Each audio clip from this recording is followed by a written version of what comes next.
Hello, good morning friend, नमस्कार।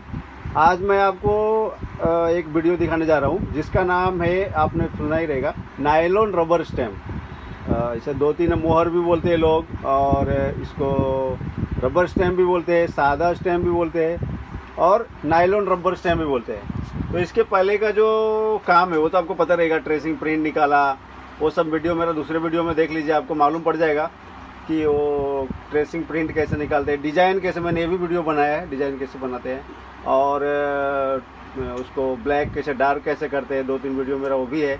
आप मेरे चैनल पे जाएंगे तो सब मिलेगा आपको। और तो अभी मैं आज जो दिखाने जा रहा हूँ, नायलॉन रबर स्टैम्प कैसे बनाते हैं। तो ये यहाँ तक तो आपको पता होगा, ट्रेसिंग को प्रिंट लिया, ब्लैक किया, डार्क किया, उसके बाद उसको चिपका दिया, उसके बाद उसको अपना जो भी है जिलेटिन रोल डाला है मैंने ऊपर से। जिलेटिन रोल डालने के बाद लिक्विड डाला है, यहाँ तक हमने कर दिया। इसके लिए मैंने बताया, लिक्विड डाल के, बॉर्डर टेप डाल के लिक्विड डाला है। अभी हमने मशीन पे ये करीब करीब रेडी होने जा रहा है। तो अभी देखिए ट्यूब चालू होएगा। अभी ये इसको आगे हम बढ़ाएंगे और बैक सीट डालेंगे। तो अभी अब देखो कैसा बनता है नायलॉन रबर स्टैम्प, तो अभी आपको पूरा समझेगा। अभी देखो कोने कोने से ना लिक्विड फैला नहीं है, तो अभी क्या करना है ना, आपने को मेन तो लिक्विड को ना फैलाना है। इसमें सबसे बड़ा आर्ट वही है, लिक्विड को फैलाना। तो अभी देखो अब लिक्विड कैसे फैलता है ना, आपको ये मेन सीखना चाहिए, क्योंकि अगर कॉर्नर में आपका लिक्विड नहीं गया तो आपको ट्रबल आएगा। अब ये देखो कैसे करते हैं, ये सीखना है मेन। ये देखो कैसे निकाले, साइड से निकाले और कॉर्नर में डाल रहे हैं। उसमें क्या हो रहा है ना, अब से को जो भी स्टैम्प कॉर्नर का भर जाता है। बहुत लोगों का आपने एक्सपीरियंस किया रहेगा, अगर आप हमेशा बनाते हैं तो कभी कभी आपका भी होता रहेगा। साइड का कॉर्नर का देखिए कभी कभी भर जाता है, डीप कम आता है, उधर भर जाता है।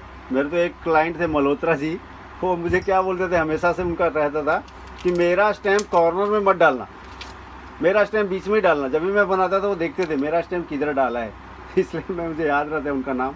नेरुल में वो सबसे पुराने स्टैम्प मेकर थे, हैं थे क्या हैं, अभी दुकान बंद कर दिया उन्होंने, अभी घर पे बैठते हैं। उनका गणेश रबर स्टैम्प करके था नेरुल में, नवी मुंबई नेरुल। वो हमेशा उनका रहता था मेरा स्टैम्प जो भी रहेगा वो कॉर्नर में नहीं डालना, या नीचे या वो नहीं, बीच में। ये देखो सेंटर में डालना है। उससे क्या, सेंटर में डीप ज़्यादा आता है और कॉर्नर में कम आता है। इसका रीज़न क्या होता है, तो मैंने वो पकड़ा कि रीज़न क्या होता है, क्यों बोलते हैं वो। तो मैंने क्या देखा कि हमसे मिस्टेक क्या होता था, या बाकी लोगों से, या मुझसे भी होता था, ऐसा नहीं, मुझसे भी होता है भी, ऐसा नहीं बोल सकते, कि सेंटर में लिक्विड ज़्यादा रहता है और चारों कॉर्नर पे लिक्विड कम हो जाता है।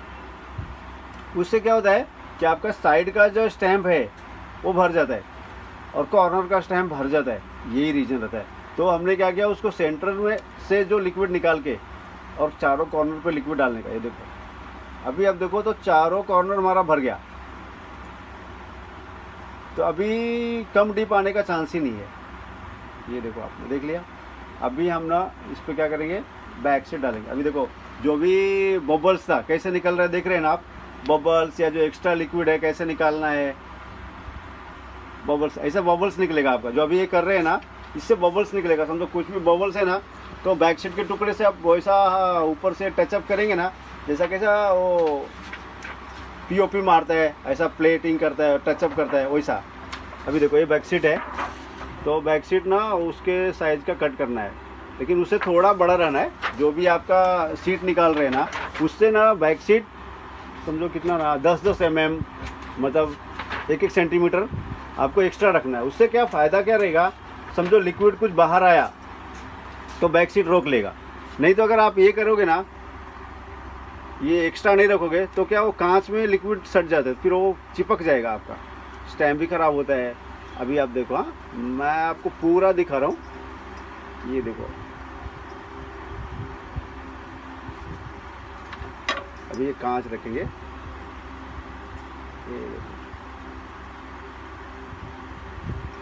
देखा आपने, थोड़ा भी लिक्विड बाहर नहीं आया, देखा ना, चारों साइड से कॉर्नर भी चारों पैक हुआ, कुछ भी बबल्स भी नहीं दिख रहे, देख रहे हैं ना। ये नायलॉन रबर स्टैम्प है।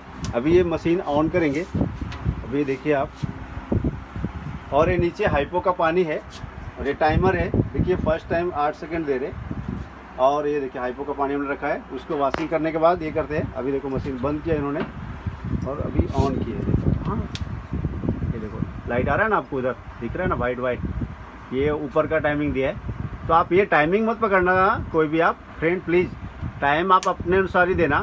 आप जनरल 8:80 पकड़ के चलो, लेकिन आप उसके बाद देखो आपका कैसा ख़राब हो रहा है, भर रहा है कि उड़ रहा है, उसके ऊपर आप खुद से थोड़ा 5 सेकंड ऊपर नीचे टाइम दे दो आप अपने मन से, वो किसी के कहने पे नहीं, अपने मन से टाइम देने का। पहला ये 8:80 पकड़ के चलने का, उसके बाद अगर आपको टाइम भर रहा है कि क्या हो रहा है ना, उसके अनुसार टाइम आपको ऊपर नीचे करने का।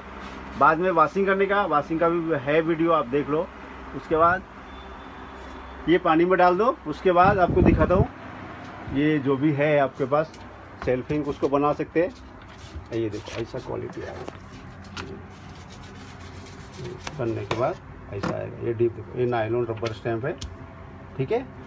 अब तो आप समझ गए नायलॉन रबर स्टैम्प ये होता है, ऐसे बनता है। बाकी का अगर आपको कुछ इंक्वायरी है तो कमेंट कीजिए, कुछ प्रॉब्लम हो रहा है बनाने में। ये हम लोग तो एक्रेलिक का ऐसा कर बनाते हैं, एक्रेलिक में थोड़ा महंगा पड़ता है, लेकिन ठीक है।